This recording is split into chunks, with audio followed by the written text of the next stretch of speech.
बिस्मिल्लाहिर्रहमानिर्रहीम। अस्सलाम वालेकुम स्टूडेंट्स, मेरा नाम इमरान अहमद है और मैं आपका कंप्यूटर साइंस का टीचर हूँ। स्टूडेंट्स, आज हम अपनी बुक का जो चैप्टर नंबर 4 है उसका हम लेक्चर स्टार्ट करेंगे। स्टूडेंट्स, अगर प्रीवियस लेक्चर्स आपको याद हो तो हमने ये देखा था कि यूजेस ऑफ कंप्यूटर्स क्या है हमारी एवरीडे लाइफ के अंदर, जिसमें हमने ई कॉमर्स के बारे में देखा था और डिफरेंट फील्ड्स के बारे में बात की थी कि डिफरेंट फील्ड्स के अंदर अगर कंप्यूटर को यूज़ किया जाए तो कैसे यूज़ किया जा सकता है। स्टूडेंट्स, आज का भी लेक्चर हम उसी को आगे कंटिन्यू करेंगे और हम ये देखेंगे कि हमारा जो कंप्यूटर्स का यूजेज है वो इंडस्ट्री में क्या है।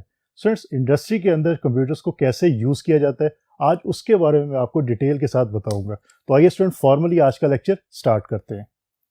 Uses of computers in industry. Computers are used to control manufacturing system and continuous running of the machinery. Students, आपको पता है कि इंडस्ट्री के अंदर मशीनरीज को बहुत ज़्यादा यूज़ किया जाता है और इस्तेमाल किया जाता है। स्टूडेंट्स, बेसिकली आजकल के दौर में कंप्यूटर्स के बगैर किसी भी मशीनरी को यूज़ करना जो वो ऑलमोस्ट नामुमकिन हो चुका है। Computers help in monitoring temperature. Students, computers को कहाँ पे और कैसे यूज़ किया जाता है? मशीन आपके बिजनेस के अंदर या आपकी इंडस्ट्री के अंदर टेम्परेचर को फाइंड आउट करने के लिए कंप्यूटर्स को हम यूज़ करते हैं। प्रेशर को चेक करने के लिए यूज़ किया जाता है and also check the quality and accuracy measurement needed in the manufacturing process. किसी भी चीज़ को अगर मैन्युफैक्चर करना है, किसी भी प्रोडक्ट को अगर मैन्युफैक्चर करना है किसी भी इंडस्ट्री के अंदर, किसी फैक्ट्री के अंदर, तो स्टूडेंट्स उसके लिए हम कंप्यूटर्स को जो लाजमी यूज़ करते हैं। स्टूडेंट्स, उसके अंदर हमारे पास कुछ मौजूद है, एग्जांपल्स मौजूद है जिसके अंदर हम ये देखेंगे इंडस्ट्री के अंदर हम कंप्यूटर्स को कैसे यूज़ कर सकते हैं।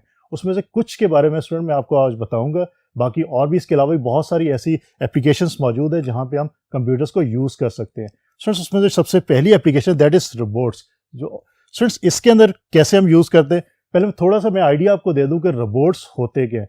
स्टूडेंट्स, रोबोट्स बेसिकली ह्यूमंस को देखते हुए बनाए गए हैं, but robots is a machine. ये एक मशीन होती है जो जस्ट लाइक ह्यूमंस की तरह काम करती है। फॉर एग्जांपल स्टूडेंट्स, आप लोगों ने मूवीज़ के अंदर देखा होगा, मे बी आप लोगों ने ज्योग्राफिक चैनल्स के अंदर देखा होगा या आपने किसी भी टीवी चैनल के ऊपर देखा होगा कि रोबोट्स होते हैं जो मशीन होती है। जिस तरह इंसान या ह्यूमंस मूव करते हैं उसी तरह आपके रोबोट्स भी मूव करते हैं। उनके भी हैंड्स होते हैं, उनके भी बाजू होते हैं, उनकी भी लेग्स होती हैं और वो मूव करते हैं। उनका भी ब्रेन बनाया होता है, उनका भी हर चीज़ मौजूद होती है जो ह्यूमंस के अंदर मौजूद होती है। वो भी देख सकते हैं, इंटरेक्ट कर सकते हैं पीपल्स के साथ। स्टूडेंट्स, इसी तरह रोबोट्स आपके ये सारे काम कर सकते हैं जो ह्यूमंस कर सकते हैं। स्टूडेंट्स, बेसिकली रोबोट्स जो आर्टिफिशियल इंटेलिजेंस है जिसके बारे में हमने फर्स्ट चैप्टर जो था उसमें बात की थी, बेसिकली उसके अंदर हमारे शामिल होता है कि रोबोटिक्स जो है वो बेसिकली आपकी आर्टिफिशियल इंटेलिजेंस की फील्ड से रिलेटेड है। तो स्टूडेंट्स, आइए देखते हैं कि रोबोट्स को हम इंडस्ट्री के अंदर कैसे यूज़ कर सकते हैं। It's an automatic programmable machine that moves and performs mechanical task. Students, different factories के अंदर जहाँ पे ह्यूमंस को काम करना ज़रा मुश्किल हो वहाँ पे हम रोबोट्स को यूज़ कर सकते हैं इस काम के लिए। और स्टूडेंट्स, बेसिकली रोबोट्स आपकी प्रोग्रामेबल है कि उसके अंदर चिप्स मौजूद होती हैं जिसको आप रीप्रोग्राम कर सकते हैं। लाइक जिस तरह आपके कंप्यूटर्स के अंदर होती हैं चिप्स मौजूद होती हैं, उसको भी रीप्रोग्राम कर सकते हैं। आपने एक बार प्रोग्राम किया, अगर आपको प्रोग्राम को मेल फंक्शन करता है या उस प्रोग्राम को आपने अपडेट करना है तो यू कैन डू दैट। तो स्टूडेंट्स, रोबोट्स के अंदर भी ऐसी चिप्स मौजूद होती हैं जो रीप्रोग्रामेबल होती हैं, आप उसको रीप्रोग्राम कर सकते हैं और ये तमाम काम जो सॉफ्टवेयर डेवलपर्स करते हैं। Robots can be used in applications. अब स्टूडेंट्स, रोबोट्स कहाँ पे यूज़ हो सकते हैं? लाइक असेंबलिंग कार्स, कि ऐसा मैन्युफैक्चरिंग प्लांट जहाँ पे कार्स बनती हो वहाँ पे आप रोबोट्स को यूज़ कर सकते हैं। और स्टूडेंट्स, अगर आपने कोई डॉक्यूमेंट्री देखी हो ऐसी किसी फैक्ट्री की तो वहाँ पे आप रोबोट्स जो है उनको यूज़ करते हुए आपने देखा भी होगा। Assembling cars to test blood samples, outer space experimental programs in artificial satellites and radio active environments etcetera etcetera. It can perform repetitive and boring tasks continuously without a break at high level of accuracy than humans. Sir, सबसे जो बेहतर, जो सबसे ज़्यादा बड़ा जो advantage है robots का ह्यूमंस से रिलेटेड वो ये है बेसिकली कि बोरिंग टास्क और रेपिटेटिव टास्क को जो वो रोबोट्स आराम से कर सकते हैं। एक ही काम को अगर बार बार किया जाए तो स्टूडेंट्स, बीइंग ए ह्यूमन हम लोग बोर हो सकते हैं, हम टायर्ड हो सकते हैं। लेकिन आपके जो रोबोट्स हैं वो ना तो बोर होते ना ही टायर्ड होते क्योंकि वो मशीन्स है। आपने जो उनको इंस्ट्रक्शन दे दी है उन्होंने उसी इंस्ट्रक्शन के ऊपर काम करना है।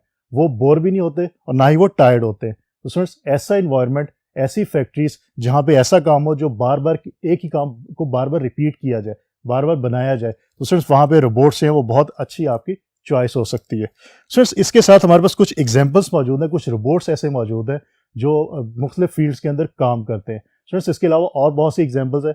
आप अगर चेक करना चाहते हैं, आप गूगल के ऊपर जाके रोबोट्स के बारे में लिखें तो आपको डिफरेंट टाइप के रोबोट्स इस वक्त यूज़ हो रहे हैं वर्ल्ड के अंदर और डिफरेंट फंक्शन परफॉर्म कर रहे हैं और डिफरेंट इंडस्ट्रीज़ के अंदर काम कर रहे हैं, उनके बारे में आपको इन्फॉर्मेशन बहुत डिटेल के साथ मिल जाएगी। तो स्टूडेंट्स कुछ एग्जांपल्स के अंदर W625H साइड एंटी रोबोट्स है, ये विटमैन कंपनी है उसने बनाया है, वो ये काम करता है। अब स्टूडेंट्स और देखते हैं आगे चल के नेक्स्ट बोर्ड के ऊपर कि हमारे पास और कौन कौन सी रोबोट्स की एग्जांपल जो है वो मौजूद है। So let's C.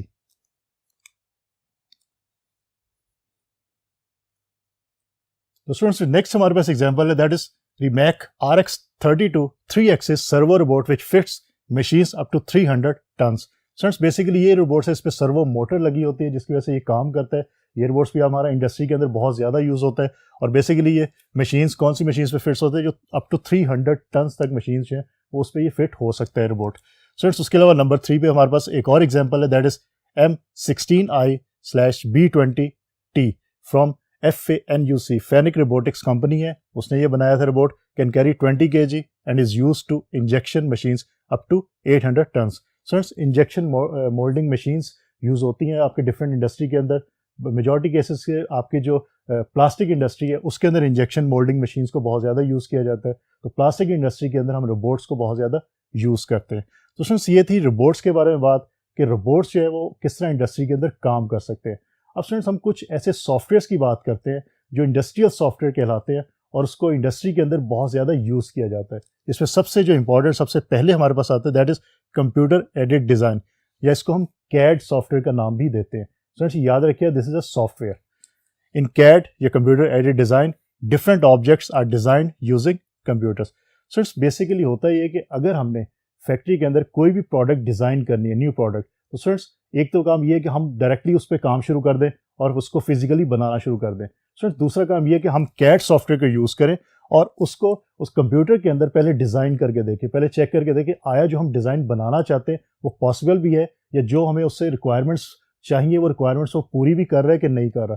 For example students अगर हमने एक कार का डिज़ाइन बनाना है तो बजाय इसके कि हम डायरेक्टली कार बनाना शुरू कर दें, हम उससे पहले CAD सॉफ्टवेयर को यूज़ करते हुए हम कंप्यूटर के अंदर जो है वो कार का एक मॉडल डिज़ाइन करेंगे और उसको चेक करेंगे कि ये आया ये मॉडल वो रिक्वायरमेंट्स पूरी करेगा जो हमने ओरिजिनल जब कार बनाएंगे वो रिक्वायरमेंट पूरी हो रही है कि नहीं हो रही। तो स्टूडेंट्स इस वजह से जितने भी ऑब्जेक्ट्स हैं उनको हम डिज़ाइन करते हैं कंप्यूटर के थ्रू पहले और फिर उसको प्रैक्टिकली हम जो डिज़ाइन करते हैं।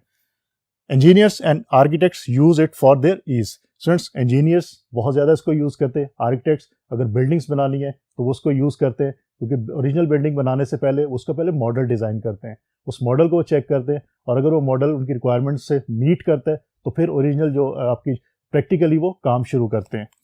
The design product is tested against the following parameters. तो स्टूडेंट्स जो डिज़ाइन प्रोडक्ट होता है उसको टेस्ट करने के लिए हमारे पास कुछ पैरामीटर्स मौजूद हैं, उन पैरामीटर्स की मैं बात करता हूँ। स्टूडेंट्स पहले मैं थोड़ा सा आपको ये आइडिया दे दूँ कि पैरामीटर्स का कॉन्सेप्ट क्या है, कि पैरामीटर होते क्या चीज़ है। स्टूडेंट्स फॉर एग्जांपल आपने एक गाड़ी परचेज की है और स्टूडेंट्स आपका जो कोई दोस्त है कोई उसने भी एक गाड़ी परचेज की है। स्टूडेंट्स अब आप ये चाहते हैं कि आप ये साबित करना चाहते हैं कि आपकी गाड़ी आपके दोस्त की गाड़ी से जो बेहतर है। तो स्टूडेंट्स बेसिकली आप क्या करेंगे, आप कुछ पैरामीटर्स डिफाइन कर लेंगे। मीन आप ये सबसे पहले आप ये कहेंगे कि गाड़ी का कलर क्या है। फॉर एग्जांपल आप कहते हैं जी सबसे जो best colour that is white colour, तो आपने पैरामीटर डिफाइन कर लिया कि गाड़ी का कलर क्या है, तो दिस इज अ पैरामीटर। उसके बाद आप ये कहते हैं कि आपकी जो गाड़ी है उसकी स्पीड कितनी है। मीन फॉर एग्जांपल आपकी गाड़ी की स्पीड जो है वो 280 किलोमीटर पर आवर है और जो आपके दोस्त है उसकी गाड़ी की स्पीड 220 किलोमीटर पर आवर है। तो स्टूडेंट्स ये भी आपने पैरामीटर डिफाइन कर लिया कि स्पीड की बेस पे आप चेक करेंगे कि किसकी गाड़ी बेहतर है। तो स्टूडेंट्स पैरामीटर का कॉन्सेप्ट ये है, इसको याद रखिएगा। So test parts and their quantity list, online production and assembly procedures, transmit the final design directly to the machine. तो बेसिकली स्टूडेंट्स ये डिज़ाइन जो प्रोडक्ट है उसको जो टेस्ट जब किया जाता है तो इन पैरामीटर्स को चेक करते हुए टेस्ट किया जाता है और फिर जो फाइनल डिज़ाइन है वो मशीन को सेंड किया जाता है। CAD has many different applications like designing new car or aircraft, bridge and building. अब स्टूडेंट्स CAD जो सॉफ्टवेयर है उसको डिज़ाइन करने उसको यूज़ कहाँ पे किया जाता है। स्टूडेंट्स बेसिकली इंजीनियर्स और आर्किटेक्ट्स इसको सबसे ज़्यादा यूज़ करते हैं। आपकी जितनी भी इंजीनियरिंग कंपनीज मौजूद हैं इस वक्त वो आपकी CAD सॉफ्टवेयर को यूज़ करते हैं। जितनी आर्किटेक्ट कंपनी प्रोफेशनल कंपनीज मौजूद है वो CAD सॉफ्टवेयर को यूज़ करती हैं। और स्टूडेंट्स इसके अंदर कार्स डिज़ाइन करनी हो, एयरक्राफ्ट डिज़ाइन करने हो, ब्रिजेस बनाने हो या बिल्डिंग्स बनानी हो, तो सबसे पहले ये किया जाता है कि ओरिजिनल वर्क की से पहले उसको डिज़ाइन किया जाता है सॉफ्टवेयर के अंदर, और ये चेक किया जाता है कि आया ये जो सॉफ्टवेयर के अंदर हमने डिज़ाइन किया है ये डिज़ाइन आपका ओरिजिनल रिक्वायरमेंट को मीट कर रहा है या नहीं कर रहा। तो स्टूडेंट्स इससे ये होता है कि अगर ओरिजिनल आपका जो डिज़ाइन आपने डिज़ाइन किया है कैड के अंदर, अगर वो आपकी ओरिजिनल रिक्वायरमेंट को मीट नहीं कर रहा तो आप उसको सही कर सकते हैं, चेक कर सकते हैं। लेकिन अगर एक दफ़ा आपने चीज़ इंप्लीमेंट कर दी और उसके बाद आपको रियलाइज़ हुआ कि प्रॉब्लम है, तो फिर स्टूडेंट बहुत ज़्यादा आपको एक्सपेंस जो है वो बर्दाश्त करना पड़ सकता है। It has the capability of displaying a 3 dimension objects.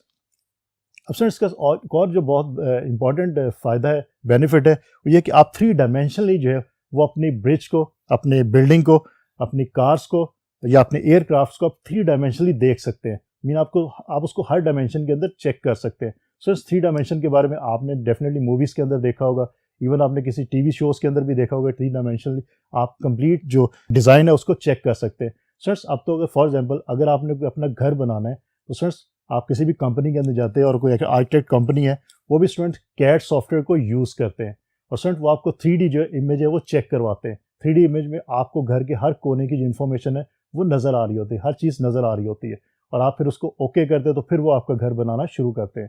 तो स्टूडेंट्स ये इसका सबसे बड़ा फ़ायदा है। इसके स्टूडेंट्स और भी बहुत ज़्यादा फ़ायदे हैं, लेकिन उसमें से कुछ के बारे में मैंने आपको यहाँ पे बता दिया, तो इनको याद रखिएगा। अब हम एक और सॉफ्टवेयर की बात करते हैं जो आपके इसी इंडस्ट्री के अंदर यूज़ होता है। सो लेट्स सी उस सॉफ्टवेयर को की बात करते हैं, वो सॉफ्टवेयर कौन सा है। तो आगे चलते हैं।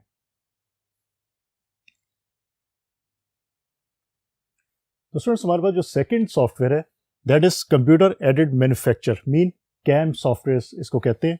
इसको इन शॉर्ट हम कैम का नाम देते हैं। It is use to control all the parts of manufacturing process. Students किसी भी प्रोडक्ट को मैन्युफैक्चर करने के लिए हम जो है वो उसके लिए डिज़ाइन जब क्रिएट करते हैं तो हम कैम सॉफ्टवेयर के थ्रू इस डिज़ाइन को क्रिएट करते हैं। ये बात याद रखिएगा। CAM software uses digital design output such as that from a CAD system to directly control production machinery. So basically हम नॉर्मली दोनों सॉफ्टवेयर्स को जो यूज़ करते हैं, और आपका जो CAM सॉफ्टवेयर ये आपका बेसिकली सॉफ्टवेयर जो है वो डिजिटल डिज़ाइन आउटपुट आपको प्रोवाइड करता है। So using CAM system production can be made accurately, कि सर जो भी चीज़ आपने बनानी है, जो भी प्रोडक्ट आपने डिज़ाइन करनी है, उसमें एक्यूरेसी लेवल जो है बहुत ज़्यादा हाई हो जाता है जब आप कैम सॉफ्टवेयर को यूज़ करते हैं। प्रोडक्शन इज़ मच चीपर, आपकी प्रोडक्शन जो है वो चीपर हो जाती है जब आप कैम सॉफ्टवेयर को यूज़ करते हैं। Production is available around the clock, आप 24/7 जो है वो प्रोडक्शन प्रोवाइड कर सकते हैं, आप ये काम कर सकते हैं।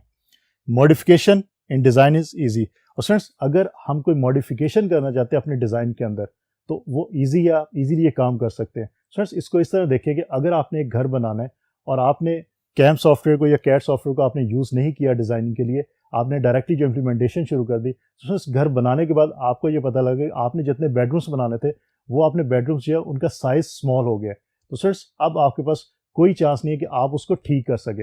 एक ही तरीका है कि आप दोबारा से घर पूरा गिराएं और उसको दोबारा से बनाना शुरू कर दें। तो सर उससे बेहतर ये कि अगर आप कैम सॉफ्टवेयर को यूज़ करते हैं तो आप डिज़ाइन बना के देखें, और उस डिज़ाइन में आपको ये आइडिया हो जाएगा कि आपके रूम्स का साइज़ कितना है, और अगर रूम का साइज़ कम है तो आप क्योंकि सॉफ्टवेयर है आप इसमें इजीली मॉडिफिकेशन कर सकते हैं, और फिर उसके बाद जब मॉडिफिकेशन करने के बाद आप सेटिस्फाई हो जाएं कि इतना ही साइज़ चाहिए तो फिर आप उसको इजीली इंप्लीमेंट भी कर सकते हैं। तो ये हमारे पास थी कैम सॉफ्टवेयर के बारे में इंफॉर्मेशन। अब फ्रेंड्स देखते हैं इंडस्ट्री के अंदर हमारे पास सिमुलेशंस के बारे में जो कॉन्सेप्ट है वो क्या, सिमुलेशंस होती क्या है। It is a special type of computer model which recreates a system that might exist outside computer. So basically simulation होती क्या है? So सिमुलेशन ये होती है कि ऐसा मॉडल अगर रियल लाइफ के अंदर कोई काम हो रहा है और उस काम को हम देखना चाहते हैं कंप्यूटर स्क्रीन के ऊपर, तो फ्रेंड्स हम उसका सिमुलेटर के थ्रू सिमुलेशन क्रिएट कर सकते हैं। और दूसरी बात ये कि अगर हम कोई ऐसा काम करना चाहते हैं कि जो हमने रियल लाइफ के अंदर हमने उसको इम्प्लीमेंट करना है, तो हम उसकी सिमुलेशन जो है वो सिमुलेटर के थ्रू क्रिएट कर सकते हैं पहले, और ये चेक कर सकते हैं कि वो जो आपने काम करना है, जो आपने प्रोडक्ट बनानी है, वो प्रोडक्ट आपकी रियल लाइफ के अंदर कैसे इम्प्लीमेंट हो सकती है और कैसे उसका इम्पैक्ट पड़ेगा। Simulations are often use to train people.